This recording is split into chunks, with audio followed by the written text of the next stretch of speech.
Salam alaikum Azul, bonsoir. Est-ce qu'une seule personne en Algérie, une seule, ne sait pas que les élections dans ce pays ont toujours été truquées? Et quand je dis truquées, je reste très modéré. En fait, je devrais parler de fraude systémique, de fraude méthodique, de fraude pandémique. Sinon, c'est une question que je pose sérieusement. Existe-t-il encore une seule personne dans ce pays qui ignore qu'élections sont synonymes de fraude, de trucage, de bourrage des urnes? Qui ne sait qu'on fait voter même les morts, qu'on fait voter des gens qui ne se sont pas rendus au bureau de vote, qui sont restés tranquillement chez eux, qu'on fait voter les gens plusieurs fois, à leur insu, qu'on remplace des urnes par d'autres, qu'on donne des enveloppes fermées aux militaires pour qu'ils les glissent dans des urnes sans savoir ce qu'il y a dedans. Et je passe sur le reste du dispositif scélérat qui est mis en branle à chaque zama élection. Les seules élections qui n'ont pas été truquées dans l'histoire du pays depuis son indépendance ont fini par un bain de sang, parce que le régime n'a pas voulu reconnaître leurs résultats et qu'il les a annulés, tout simplement. Alors, ma question est simple. Pourquoi dans ce cas, puisque plus personne n'ignore que ces élections sont truquées, pourquoi les gens vont-ils voter, sachant qu'il ne sera tenu aucun compte des bulletins qu'ils glissent dans les urnes, puisque les résultats des mêmes élections sont décidés avant même leur tenue? À plus forte raison, pourquoi vont-ils voter, sachant que le régime a besoin de leur présence dans les bureaux de vote pour faire croire aux opinions publiques internationales que le scrutin s'est passé dans des conditions honnêtes? Ne se rendent-ils pas compte, ces gens, qu'ils se font les complices de ceux qui les trompent? Ce sont des questions auxquelles je ne peux pas répondre personnellement, sauf peut-être pour dire que les rares électeurs qui participent encore à ces farces ont des motivations ou d'autres. Du temps de Boumedienne, ils y allaient parce qu'il fallait avoir une carte de vote estampillée du cachet à voter pour prétendre à un emploi, à un logement, à un passeport, parfois à la délivrance d'un acte d'état civil. Aujourd'hui, ce n'est plus le cas, mais quelques-uns parmi les électeurs continuent encore de voter par habitude, un pli dans la tête. Nous savons que le nombre des participants à peu près régulier aussi entre les 15 et 20% de l'électorat. Plus qu'il n'en faut pour un régime qui sait se servir des techniques télévisuelles pour faire croire à une forte participation. Reste l'autre versant de la même question. Pourquoi tant de candidats se bousculent-ils autant, certains allant jusqu'à monnayer très cher leur position en tête de liste, quasiment des ventes aux enchères publiques, des meilleures places, sachant que le régime, lorsqu'il distribue les quotas des élus, n'a pas d'autre choix que de tenir compte des positions dans les listes.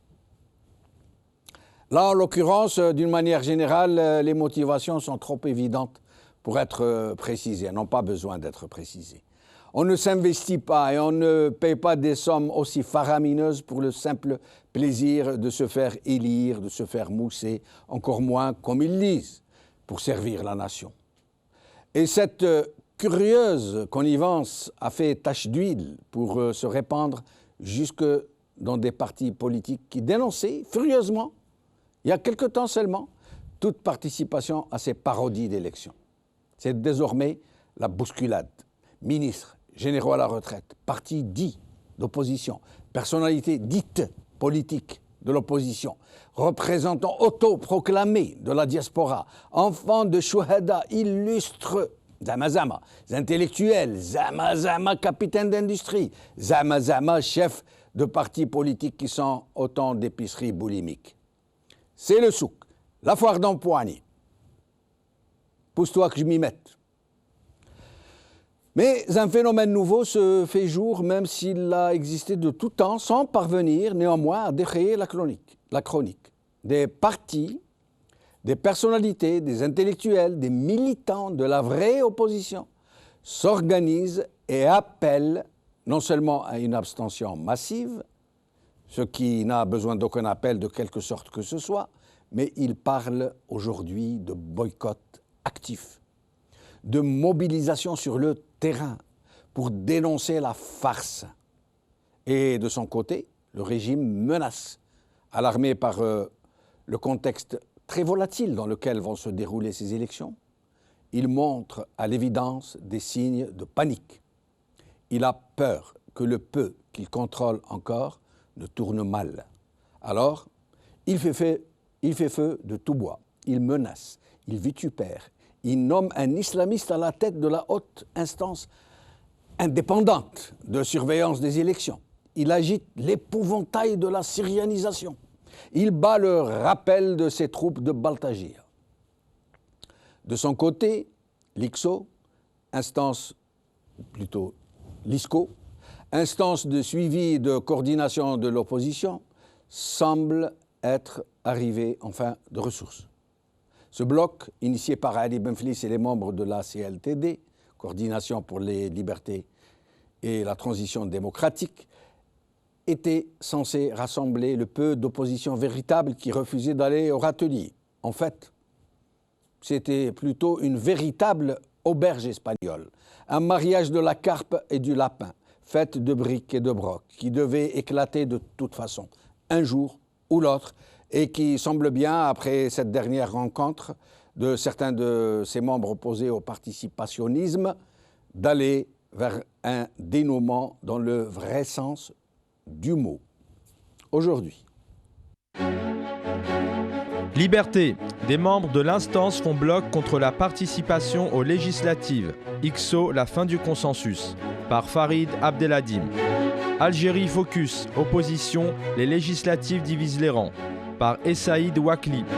El Watan. Des membres de l'instance qualifient la participation aux législatives de reniement. L'ICSO, la fissure.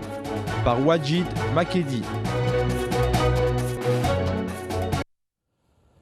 Législative 2017, l'opposition se durcit. C'est le titre de notre émission d'aujourd'hui et j'ai le plaisir de recevoir pour en parler, alors par ordre alphabétique, Ali Benouari, président de Nida Al-Watan, Soufiane Djilali, président de Jil Jadid, Karim Tabou, président de l'UDS. Ali Benouari, merci d'être avec nous. Ali Benouari. Anam, oui. Merci d'être avec nous, Ali Benouari. Oui, bonsoir, Sidi Jamel. Bonsoir. Alors, vous avez donc assisté à cette dernière rencontre de quelques membres de l'ISCO. Et quelle décision avez-vous prise? La décision est connue. Je salue vos invités, c'est Karim Tabou et c'est Soufiane Djilali, s'ils sont là, parce que je n'ai pas suivi le début. Oui, ils sont là et vous êtes le premier à intervenir. Très bien, donc je les salue bien fort et les félicite pour le travail qu'ils ont fait et leur présence, leur travail, le travail important qu'ils ont fait pour assurer un succès à cette importante conférence de presse. Ce que je peux vous dire est connu de tous, puisqu'il a été rapporté par l'ensemble, la quasi-totalité des médias. Le temps de la décantation simplement est arrivé. Il fallait on se démarque du travail de SAP, du travail de certains membres de l'ISCO, un grand nombre de partis et de personnalités de l'ISCO. Il était devenu manifeste qu'ils ne sont venus à cette instance que pour attendre le moment où le pouvoir les sifflera, et le pouvoir les a sifflés. Voilà. Il les a convoqués et ils sont arrivés, hélas. On aurait pu ne rien faire. On aurait pu, à l'instar de Ali Benflis, essayer de préserver cet instrument considéré par tous au départ comme précieux. On aurait pu faire comme lui, mais nous avons pensé, M. Tabou, M. Djilali et d'autres, qu'on ne pouvait pas continuer à comment dirais-je, tergiversé. Voilà, donc nous avons pensé qu'il était temps de réagir et voilà, la décantation est là, elle est arrivée bien plus tôt que prévu. Mais nous nous en félicitons. C'est vous qui quittez cette instance ou vous demandez aux autres de la quitter? Le problème qui se pose n'est pas de quitter l'instance ou de rester dans l'instance. On peut très bien attendre la prochaine réunion de l'ISCO pour que cette décision soit prise, mais nous avons pensé qu'il fallait prévenir le peuple algérien des manœuvres qui sont en cours et informer les autres membres de l'ISCO qu'on ne peut pas continuer impunément à jouer à l'opposant et à jouer aux courtisans du pouvoir. Donc nous avons lancé un avertissement, nous avons mis en demeure les membres de l'ISCO de choisir entre préserver et respecter l'esprit de Mazafran, l'esprit et la lettre de la plateforme de Mazafran, ou bien rejoindre le pouvoir. Nous ne leur laissons pas le choix. Ils devront bien s'assumer, mais la prochaine réunion de l'ISCO, à mon avis, est nécessaire. Donc nous ne quittons pas, nous prévenons les membres de l'ISCO qui sont tentés ou qui seront tentés de répondre au chant des sirènes du pouvoir, qu'il faudra compter sur nous.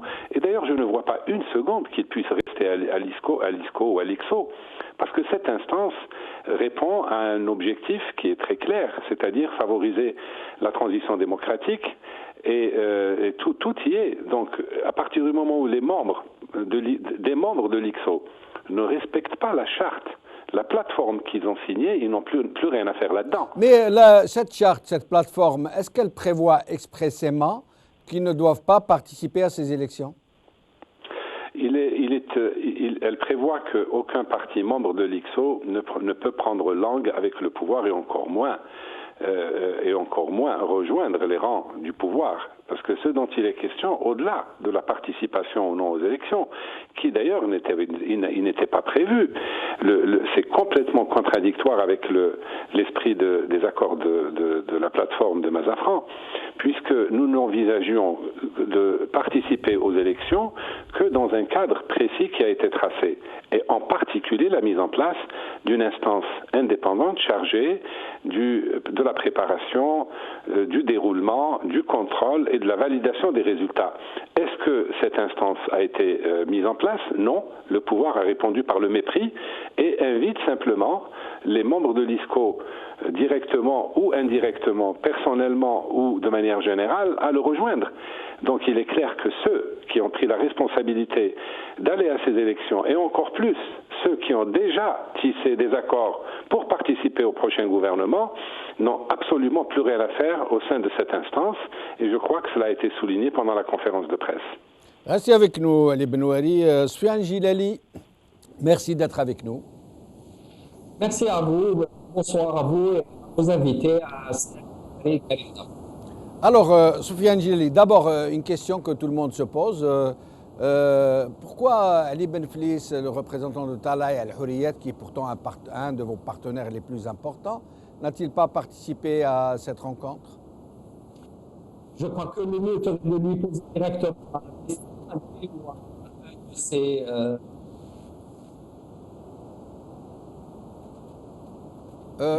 je reviens à vous dans un moment. Il semble y avoir un problème dans la connexion.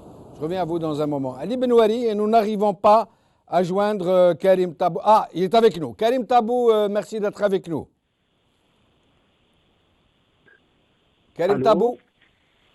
Allô, bonsoir, c'est Jamal. Bonsoir Karim Tabou. Je vous ai repris parce que je m'excuse auprès de Ali Benouari parce que nous n'arrivions pas à joindre Karim Tabou. Merci d'être avec nous donc. Merci à vous. Alors, Karim Tabou, donc d'abord votre sentiment sur cette rencontre que vous venez d'avoir avec vos partenaires qui sont contre le participationnisme, si je peux dire. Enfin, moi, je pense, je ne me faisais pas la moindre illusion sur l'état de notre classe politique, ou là de ce qui fait office de classe politique. Il suffit juste d'évaluer les parcours, les prises de position de tout un chacun pour voir la réalité en face, et que rares sont les formations politiques qui ont un projet, et rares sont les formations politiques qui ont surtout l'autonomie de décision. assez souvent, les partis politiques, par une espèce de pratique de proximité avec le pouvoir, avec les réseaux du pouvoir, et dès lors que la politique aujourd'hui dans notre pays ne peut s'exercer que dans le cadre institutionnel, et quand ça ne s'exerce pas dans le cadre institutionnel, assez souvent, c'est la primauté des réseaux, la puissance des réseaux sur la sphère du débat, sur la sphère politique. Donc, la majorité des partis politiques, mis à part quelques formations, quelques personnalités qui sont là, qui s'accrochent et qui essayent de faire exister le débat sur une scène complètement réduite. Sinon, rappelons-nous quand même que dans des moments importants de l'histoire de ce pays, il y a eu d'abord des tentatives de dégager des contrats politiques et nous avons une classe politique qui n'est pas émancipée au rang de classe politique qui accepte de passer des contrats. Il y a eu des tentatives par le passé, que ce soit l'accord de Rome qui est passé entre Ben Bella et Ahmed, ou l'accord de Saint-Egidio, la plateforme de Rome qui a été passé en 1995, ou le retrait des 6 en 1999, et puis voilà cette tentative qui finalement a bien mis en lumière les limites d'une classe politique, les limites d'une pratique politique qui est là, et je pense que l'avenir c'est une expérience positive dès lors que les contrats futurs devront être passés sur des bases encore plus solides et plus exigeantes. Mais Karim Tabou, expliquez-nous une chose que nous ne parvenons pas à comprendre. Le simple bon sens populaire. Tout le monde sait que ces élections sont truquées à l'avance. Tout le monde sait qu'il n'y a aucune possibilité pour que le RND et le FLN, à eux seuls, puissent avoir la majorité, à environ 60%. Tout le monde sait que tout autour, pour prendre encore plus de précautions, il y aura des partis maison, des islamistes domestiqués, des petites épiceries politiques habituelles, plus les petits indépendants qui sont en train d'envoyer pour colmater les quelques brèches, et qu'on ne laissera qu'une toute petite marge de 5 à 8% peut-être pour ceux qui seront appelés à faire du cinéma pour faire croire que c'est un parlement où on s'agite, où on fait de l'opposition. Tout le monde le sait et pourtant tout le monde se bouscule au portillon. Bien sûr. D'abord, c'est un aboutissement, c'est une logique qui a abouti à ça depuis des années. Et je pense que c'est positif d'une certaine manière. Il y a deux consensus de dégager sur la scène politique nationale. Il y a un consensus populaire contre les élections. On l'entend partout, dans les cafés, dans les mosquées, dans les lieux publics. Les Algériens sont complètement désintéressés, voire ils sont, j'allais dire, en colère de voir ces pratiques-là et puis cette course effrénée vers les postes, vers les sièges, etc. Il y a un deuxième consensus, mais qui est positif pour l'avenir du pays. C'est le consensus d'une fausse classe politique, d'une fausse représentation politique, qui finalement a choisi d'opter pour les ancrages institutionnels que les ancrages populaires. Vous avez une classe politique aujourd'hui qui se mesure d'abord elle-même et vis-à-vis du pouvoir par sa capacité à gagner des espaces ou à s'octroyer des espaces. Vous savez, il ne faut pas sortir des grandes écoles pour comprendre ce qui s'est passé. Vous avez quel type de parti politique? Une grande majorité des partis qui siègent dans l'IXO sont des partis de la mouvance islamiste. Majoritairement, ils sont les descendants, les dérivés de l'ancienne Nahda de Jabla, ou ils sont les dérivés et les anciens dissidents du Hamas. Ces partis-là, le pouvoir leur a fait un clin d'œil. Ils nomment le président de la commission de la haute instance de surveillance des élections, qui est un ancien cadre de Nahda, qui est un ancien compagnon d'Abdullah Jabla, qui était député de Nahda en 97 à Annaba, et qui est connu dans le milieu islamiste comme étant quelqu'un qui a de bonnes relations avec ces partis-là. C'est lui-même aujourd'hui qui est en train de télécommander ces alliances islamistes. Donc vous avez deux groupes de partis islamistes qui se sont regroupés dans des alliances et d'une manière claire, le président de cette instance leur dit clairement qu'il faut vous organiser pour espérer avoir des sièges. Donc ils sont engagés dans cette procédure-là. Et d'ailleurs, je pense que la nomination de Derbel est justement faite pour soudoyer, pour lancer cet appât. Derbel, qui est islamiste connu, qui a été nommé pour diriger la haute instance indépendante des élections. Restez avec nous, Karim Tabou. Soufiane Djilali, j'espère que la connexion a été rétablie. Oui, je suis avec vous. Très bien. Vous êtes avec nous au téléphone ou en Skype? Non, par Skype. En Skype, très bien. Alors, Soufiane Djilali, je vous laisse d'abord poursuivre ce que vous me répondiez tout à l'heure au sujet de la non-présence de Talal El-Houriyat avec vous, alors que Talal El-Houriyat ne participe pas aux élections. Écoutez, je crois que le mieux, c'est de poser la question directement à M. Ali Benflis ou du moins à un de ses cadres. Je crois qu'ils sont mieux habilités à parler au nom de leur parti. Oui, mais votre avis sur la question. Ce que je peux vous dire, c'est que nous avions pris contact avec eux, nous leur avons expliqué notre démarche. Nous avons compris qu'eux tenaient coûte que coûte à maintenir en place l'IXO. Mais nous, on ne comprend pas cette logique et en tout cas, on a été jusqu'au bout de ce que nous voulions faire, c'est-à-dire dire la vérité aux gens. Alors, cette propension du régime de plus en plus prononcée d'user du pion islamiste parce qu'il sait que ça fait voter certaines catégories de la population, non seulement pour attirer les gens à voter, ça veut dire en promettant des quotas aux partis islamistes qui se présentent, mais en plus de désigner Za'ma comme haute autorité fonctionnelle et surtout morale, vertueuse. Un islamiste, M. Derbel en l'occurrence, qu'est-ce que vous en pensez, M. Djilali? Bon, d'abord, je ne crois pas qu'il faille faire une relation entre morale et islamiste. Je crois que chacun est dans son rôle. Mais je crois qu'eux, ils sont dans cette démarche. Nous le savons très bien. Je crois que le régime est dans cette démarche parce qu'il pense que la pilule passe mieux, j'allais dire le suppositoire, pardon, excusez-moi. Non, je crois tout simplement que c'était un gage pour certains. Il faut remonter un peu plus loin pour comprendre ce qui se passe actuellement. Certains partis de membres de l'IXO ont commencé à parler de participer au gouvernement depuis au moins le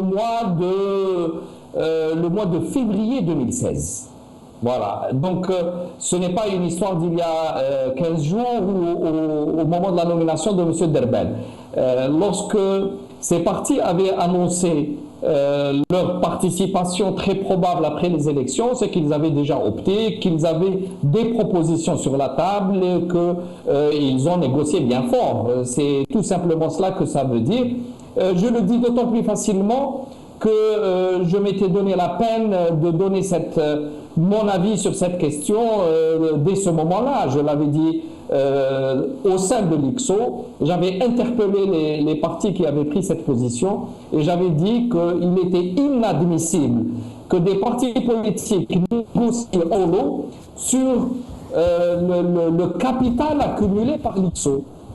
Nous, pendant qu'on faisait la proximité, qu'on parlait aux citoyens algériens, qu'on essayait de les mobiliser, qu'on essayait d'expliquer qu'il n'était pas possible de rentrer dans une compromission électorale avec un pouvoir qui était illégitime, dont la tête était vacante, que c'était un régime qui trafiquait et qui fraudait. Donc tout en faisant cette pression-là sur le pouvoir, d'autres plus malins étaient partis négocier probablement sur un plateau d'argent l'IXO en entier.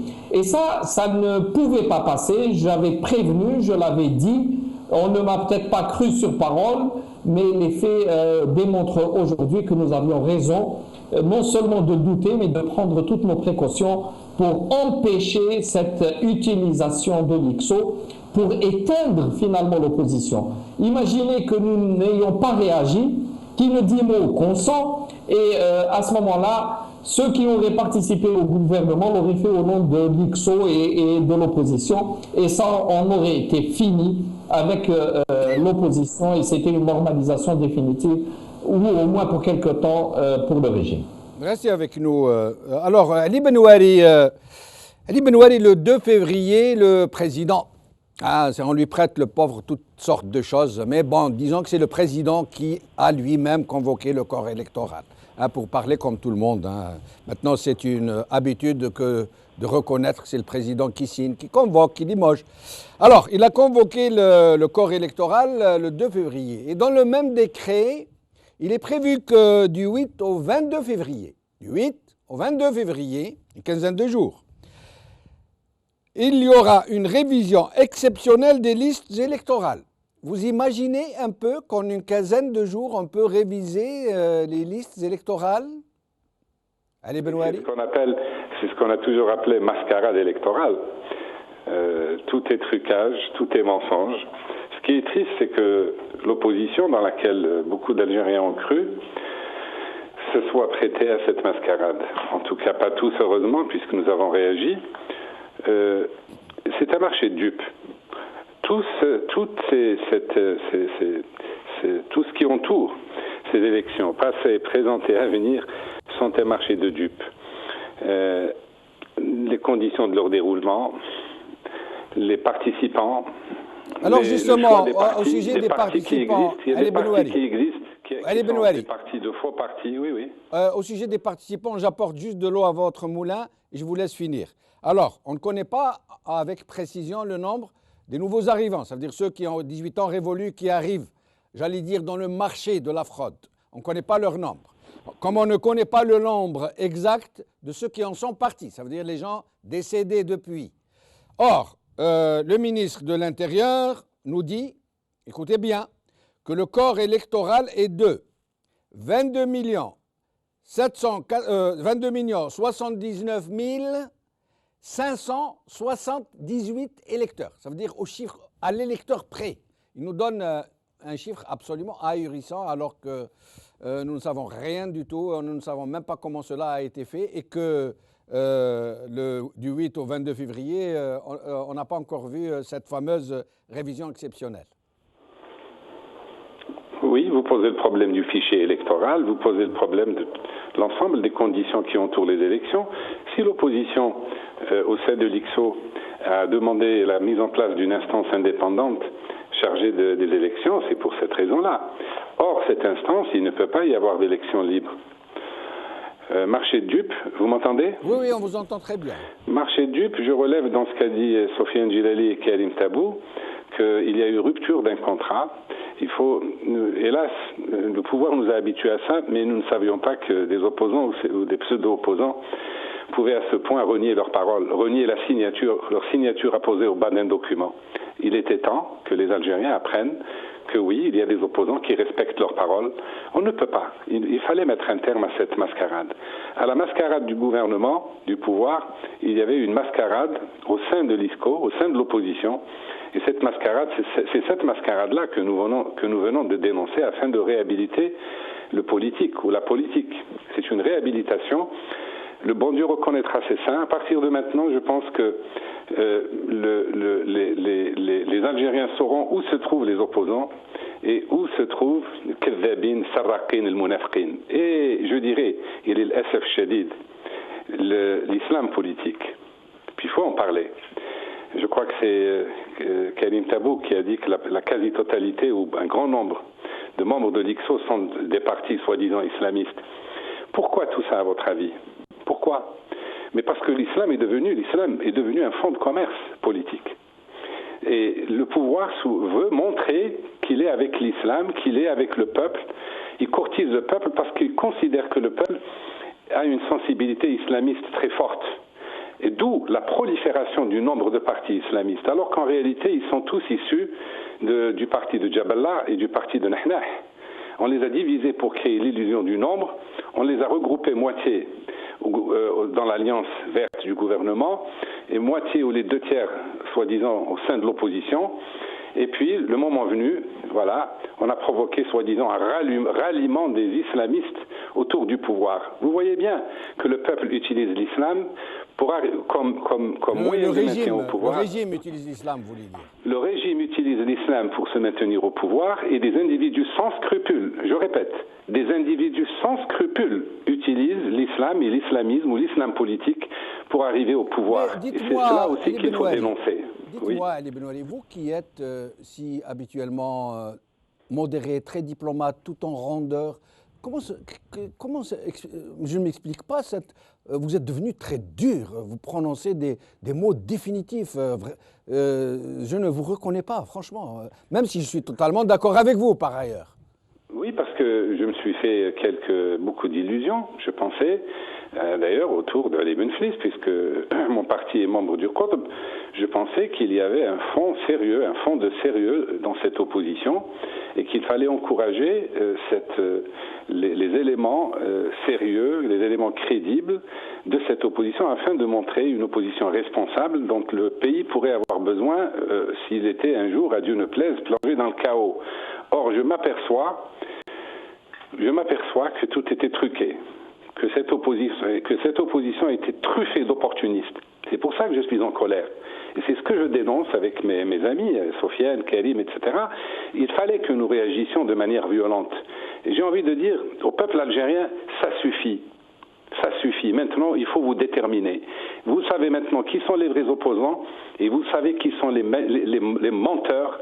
Vous savez qui sont les opportunistes. Ils se sont regroupés. Yani, alhamdoulilah, Rabbi jmelhum, il les a tous ficelés et il les a envoyés en direction du pouvoir. On peut dire maintenant, sans risque de se tromper, que les vrais opposants sont ceux qui sont en dehors de ces mascarades électorales et en dehors de la cosmogonie du pouvoir. Restez avec nous, Ali Benouali. Karim Tabou, une information d'importance, et quelle information, vient de tomber il y a à peine 1h30, 2 heures. Un journal en ligne, Algérie Patriotique, l'a publié, entre autres. Alors je vous lis le titre seulement. L'Union européenne donne son accord pour superviser les élections législatives. L'Union européenne accepte donc de cautionner des élections truquées par avance, dont tout le monde connaît la teneur, la façon, comment ça va se dérouler. Est-ce que vous pourriez nous expliquer un peu comment cela a-t-il été possible ? Non, vous savez, Jamal, le pouvoir, depuis des années, il a sophistiqué ses méthodes et puis ses habillages. D'abord, pour expliquer un peu la scène politique, cette sophistication a fait que c'est plus le peuple qui a ses représentants au sein des institutions, c'est l'inverse. C'est le pouvoir qui a des partis politiques qui le représentent dans la population. Et pour la première fois, on n'aura pas un parlement, on aura des groupes parlementaires du pouvoir dans les partis politiques. C'est-à-dire, le pouvoir a besoin de 20 députés du Hamas, il les donne et il se crée lui-même le groupe parlementaire du pouvoir au sein du Hamas. Et il aura la même chose dans l'UFFS, dans l'URCD, dans les autres partis. Et puis c'est fini, hein. On ne peut plus appeler cela le Parlement, on ne peut plus appeler cela les représentants du peuple, c'est tout le contraire. Et pour donner un bel habillage à tout ça, bien sûr, il fallait tout faire pour que les partis politiques participent, avec des promesses. Vous savez, si Jamal, vous entendez des partis politiques, des chefs de partis politiques, moi c'est réglé. C'est réglé comment? Il a eu de bons contacts, il a rencontré X ou Y. Ça se passe comme ça aujourd'hui sur la scène politique. Et d'ailleurs, l'alliance autour de Hamas, on a même lu dans la presse nationale un responsable, un chef de parti, qui dit que tout ça se passe sous les conseils et sous des gens du pouvoir. Donc tout ça est un habillage. Et inviter l'Union européenne à donner de la légitimité, de la crédibilité à tout cela ne dérange pas le pouvoir, bien au contraire.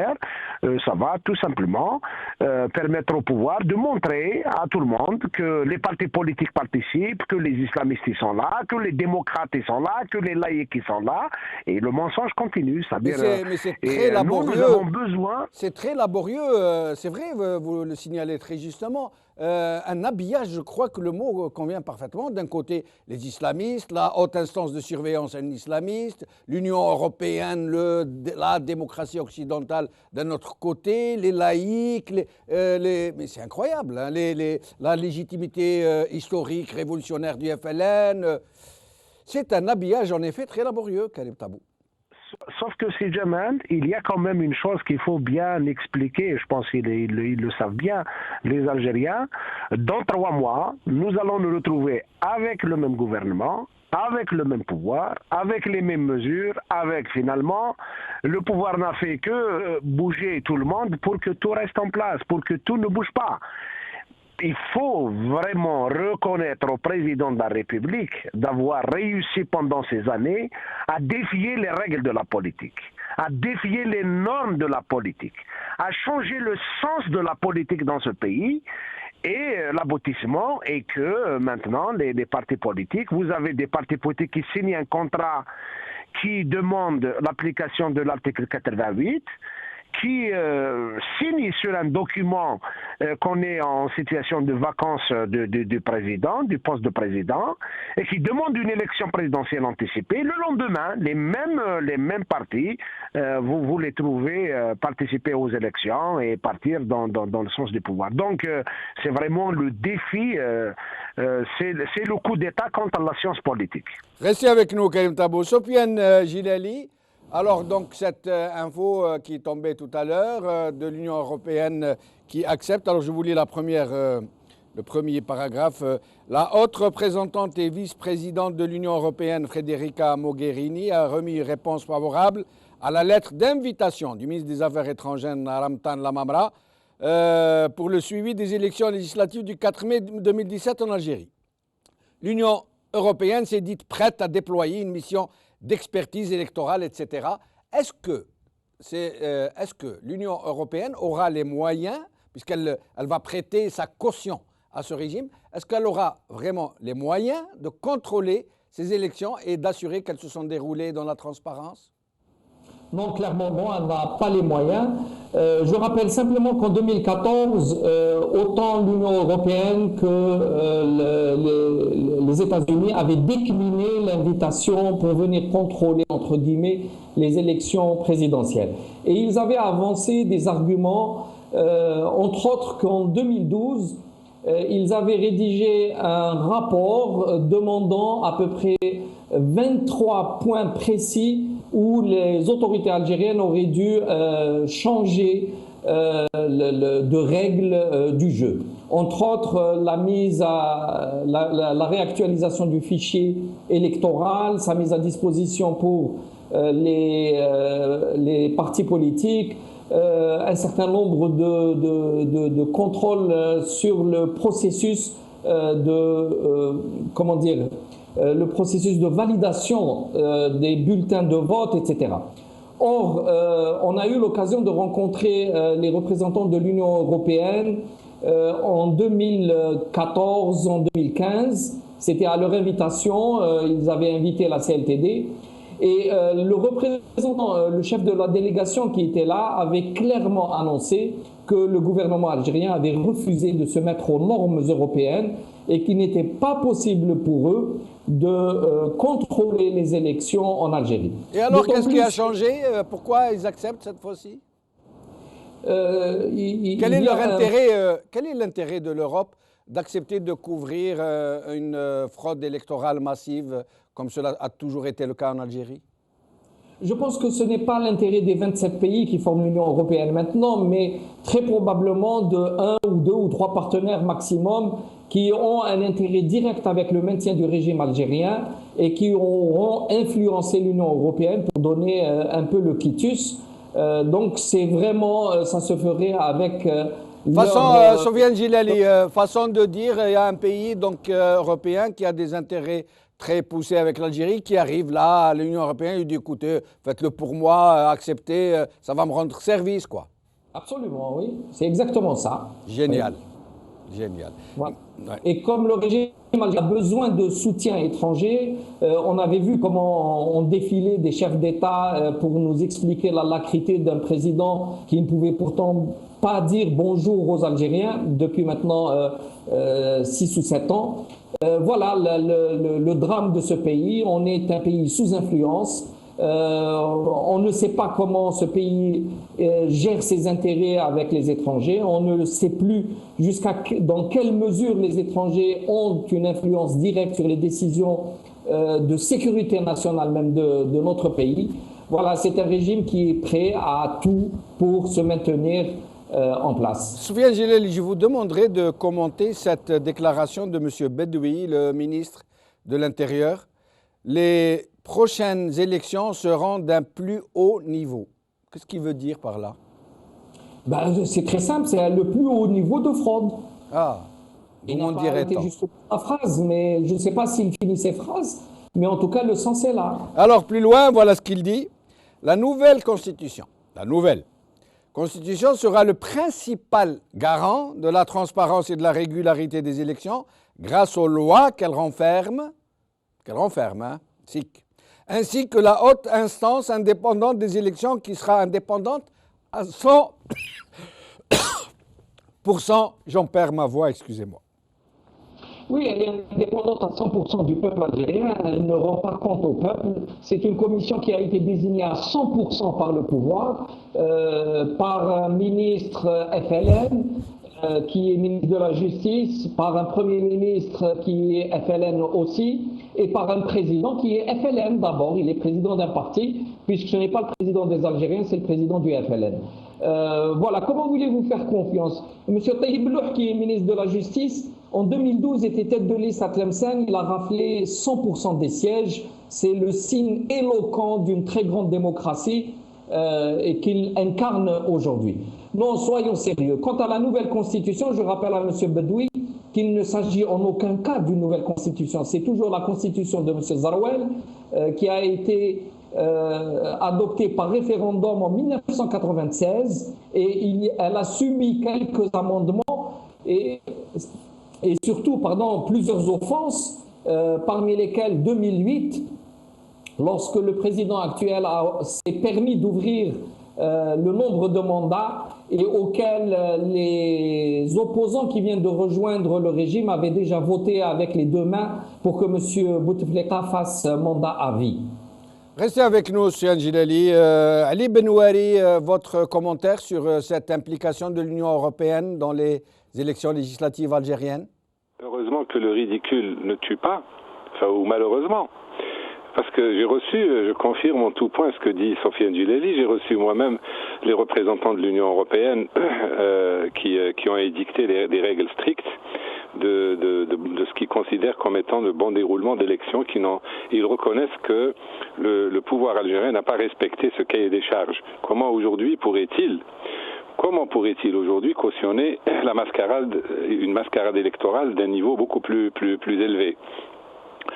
J'avais écrit moi-même à l'époque au Martin Schulz, au président du Parlement européen, pour lui dire de s'abstenir de cautionner. Heureusement, je crois avoir été suivi.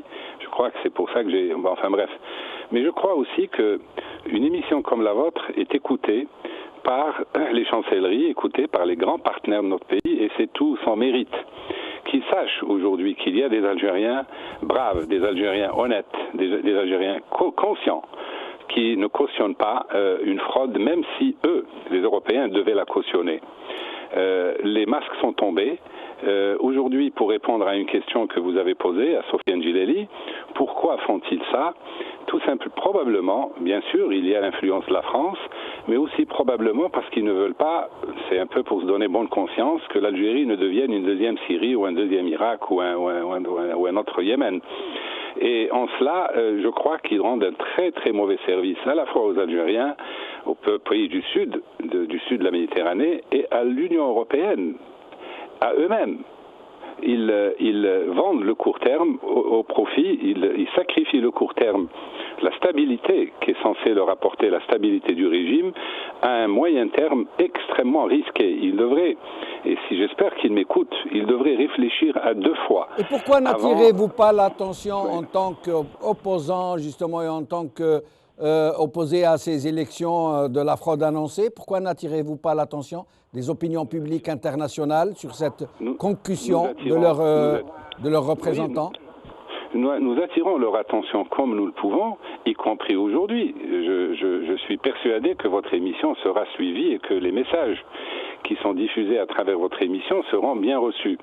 Est-ce qu'ils seront suivis des faits ou pas? Je crains hélas qu'ils ne le seront pas parce qu'il y a trop d'intérêts en jeu.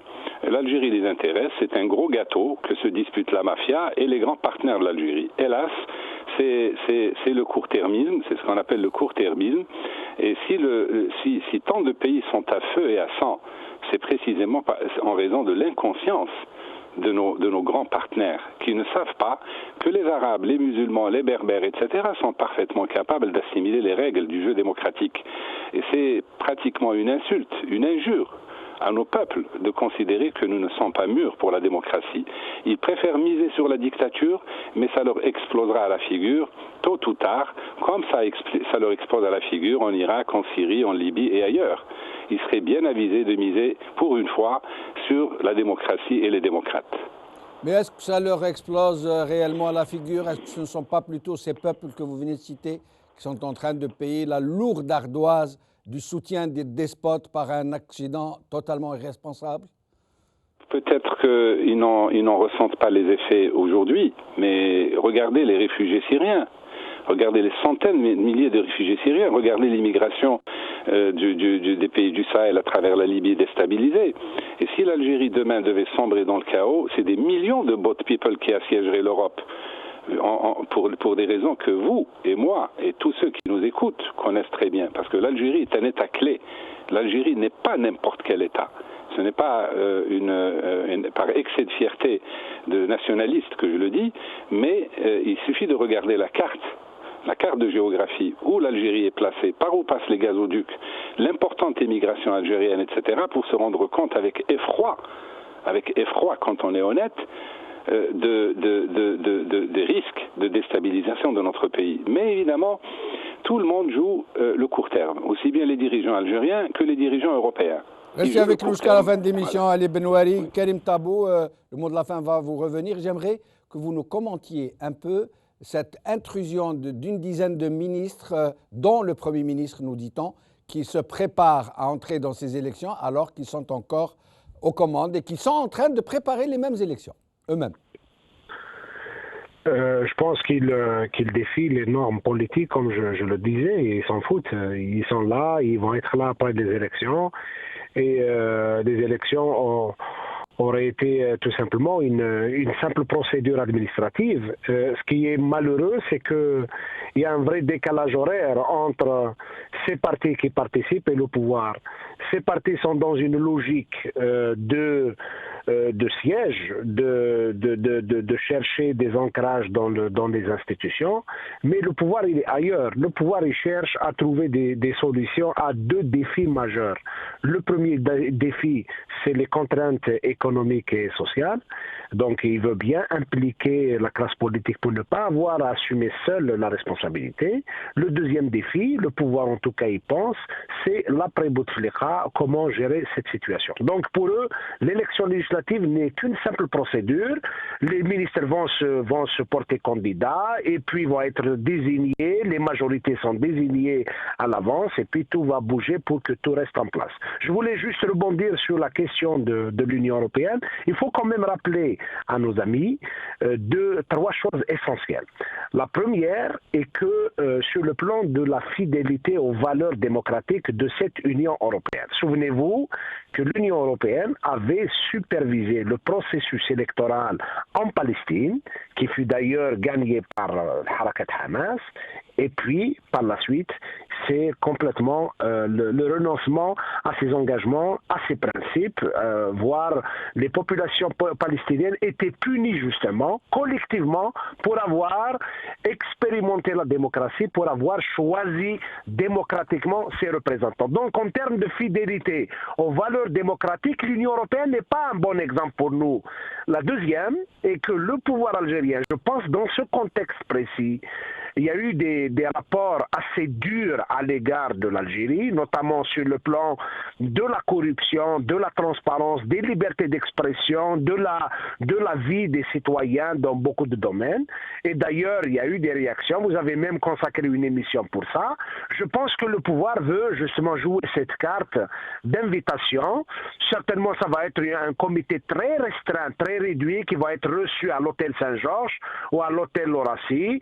Ils vont passer de bonnes vacances dans la région. Mais attention, effectivement, il y a un regard vers cette zone et il y a également un jeu malsain des autorités algériennes qui veulent se présenter comme d'abord le pays qui assure la sécurité dans la région. C'est un pays qui a acheté beaucoup d'armes, qui a beaucoup de moyens. Comparativement aux États de la région, c'est un pays qui a quand même les moyens d'assurer le poste avancé, d'assurer la surveillance des frontières. Et puis la deuxième, c'est que le pouvoir algérien joue bien sur ces chantages-là. C'est-à-dire il a une capacité extraordinaire à faire des chantages, c'est-à-dire le soutien contre la sécurité, le soutien contre les fonctions de postes avancés dans la région. Donc le pouvoir, il veut vendre cette image-là. Merci Karim Tabou, merci Soufiane Jilali, merci Ali Benouari, merci chers amis d'avoir suivi cette émission. Qawal la khair, salama.